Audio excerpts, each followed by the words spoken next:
Here I have Motorola Moto X40, and today I'm going to show you how to set this device up.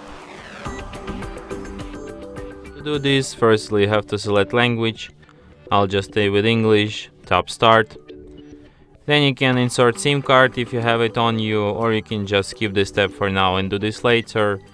Then you can connect to the Wi-Fi, but you can also set up the device offline if you don't have any open Wi-Fi network around you.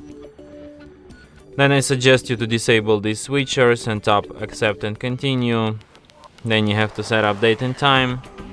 Then disable switchers here and tap accept. Then you can set up PIN code or any other security method, but you can also just skip this step and do this later in settings.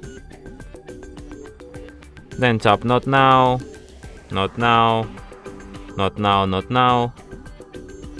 Then you have to select navigation style. It could be buttons or gestures. I suggest you to use gestures.